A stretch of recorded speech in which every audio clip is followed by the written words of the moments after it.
ทีมงานเฮามุดแล้วท่านผู้ชมตอนนี้ทำมาเปลี่ยนบรรยากาศท่านผู้ชมอ๋อท่านผู้ชมมาแล้วอ๋อปลาซิวข้างแซกท่านผู้ชมโอ้ธรรมดาสีมือตูนหางทองอีกท่านผู้ชมทางพูนอีกท่านผู้ชม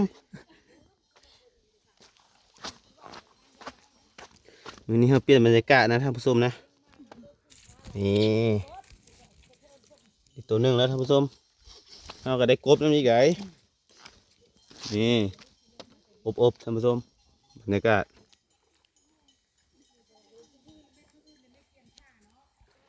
ทีมงานเรากำลังมุดท่านผู้ชม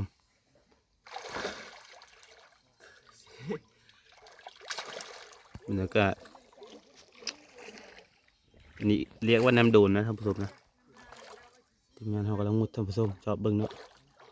สิมาหรือประมาณมีทีมงานหนึ่งอีกได้ท่านผู้ชมอยู่เฮ้ยมันไวปะไว้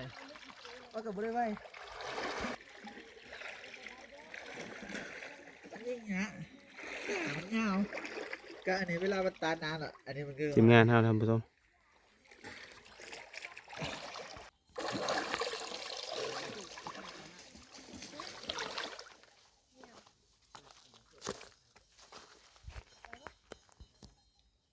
เบิ่งเลยท่านผู้ชมทีมงานเฮามุดตนกันละ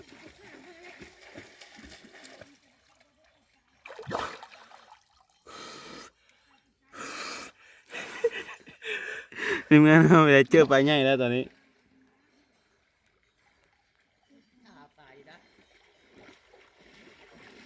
บรรยากาศท่านผู้ชมมาเปลี่ยนบรรยากาศมานี้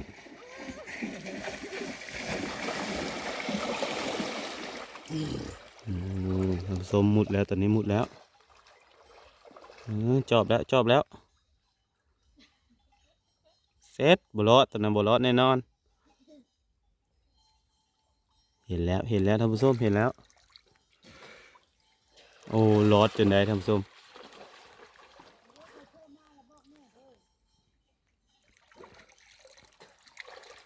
นี่ก็เป็นวันพักผ่อนนะท่านผู้ชมนะพาเบิ่งบรรยากาศอยู่ที่ลาวนะท่านผู้ชมบนหนาวปันใดไหมนี่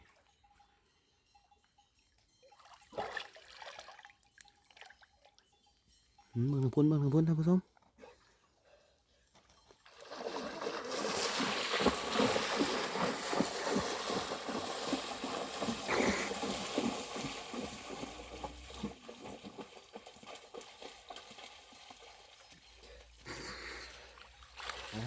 โอ้บ่ได้อีกไปท่านผู้ชมโอ้โหติดขี้มันท่านผู้ชมลูกหน้าใหญ่กว่าลูกป่าอ๋อท่านผู้ชมมันมาอีกแล้วทางพูนยังบ่มาได้ท่านผู้ชมนี่ได้2 ตัวแล้วนะท่านผู้ชมไม่ไหม้เลยตีไม่ไหม้เลยพอแล้วง่ายอยู่ท่านผู้ชมแจ่วใส่น้ำไม่ลายนี่2 ตัวนะท่านผู้ชมนะทีมงานเราเห็นอีกแล้วท่านผู้ชมทางพูนก็มีเก็บหอยนะท่านผู้ชมแล้วก็เก็บเพียดทรายบรรยากาศทางเทิงก็จะเป็นกอหน่อไม้ท่านผู้ชมนี่ตัวพูนกำลังเบิ่งเดี๋ยวจะสู้ให้เบิ่งท่านผู้ชมนะพูนมูบเสร็จแล้ว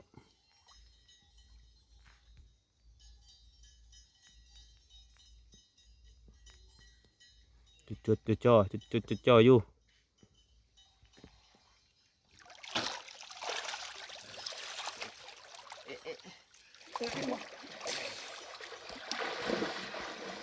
เรียบร้อยท่านผู้ชม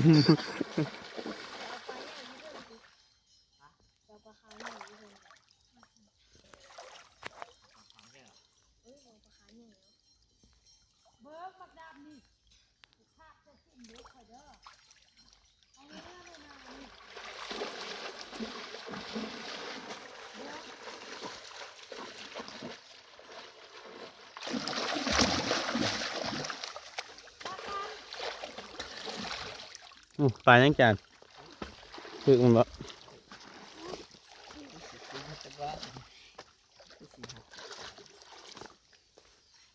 นี่กำลังมุดท่านผู้ชม อืม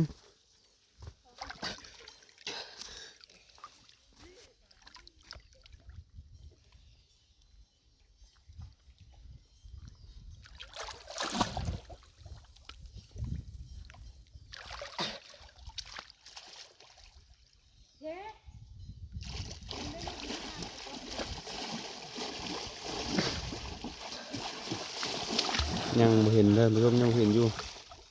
เอาให้เบิ่งบรรยากาศไปก่อนไงมันพายิงบ่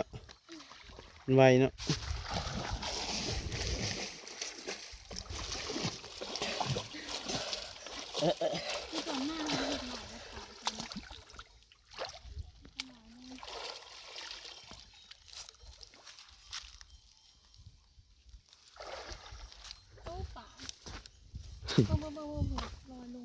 นี่ยิงกบเฮาน้ำมันยอด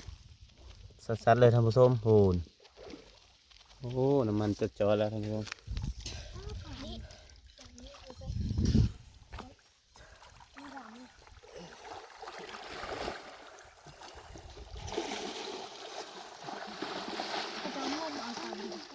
งมมาอย่าง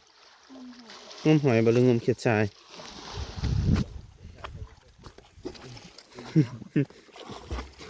เอาเลยท่านผู้ชมมึงเลยมุดจะจอเลยจังหวะนี้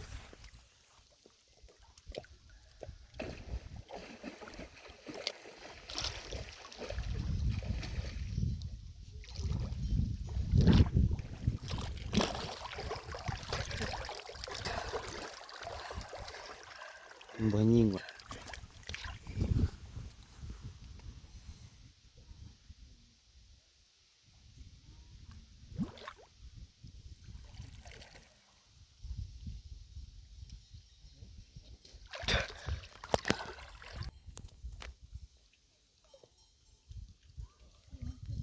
อ๋อท่านผู้ชมบ่ตัว2 ชั่วโมงที่แล้วท่านผู้ชมนี่เนาะไปหามาตัวหนึงใช้ให้ท่านผู้ชมเนี่ยโอ้เนาะสุดยอดเลย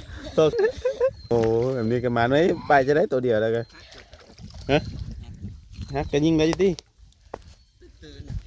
ตื่นจับเอาหน้ามันนะทีมงานหาตัวนี้หน้าเพ่แล้วท่านผู้ชมให้จังไดบัดนี้ได้เด้อเราโซ่มันบกแข็งโอ้ท่านผู้ชมโอ้ลายที่สองนี่มันมาเลยท่านผู้ชมมันมาเลยตัวนี้ตัวนั้นได้สะแต่ละโอ้ได้ถุงหนึงเลยท่านผู้ชม ตัวอยู่คนนึงตัวใหญ่ตัวใหญ่อยู่ใช่ นี่พอแก้วแล้วท่านผู้ชมมันมาแล้วมาอันตัวหนึงแล้วตัวที่ 2มาแล้วตัวที่ 3อยู่นั้นเรางมหอยท่านผู้ชมงมหอยกี้นี่ท่านผู้ชมจังหวะนี้ทีมงานเฮาท่านผู้ชมจดจ่อแล้วตอนนี้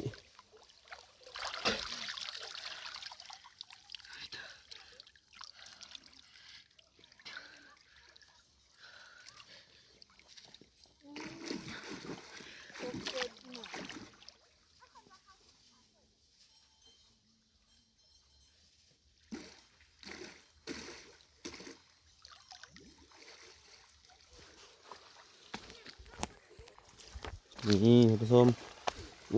ปลาบูอีกนี่โอ้ธรรมดาสีมือยิงได้หอยปลาบูโอ้บรรยากาศท่านผู้ชมมาบรรยากาศตอนนี้เราจบคลิปไว้ที่นี่ท่านผู้ชมเราจะลงมุดเองนะ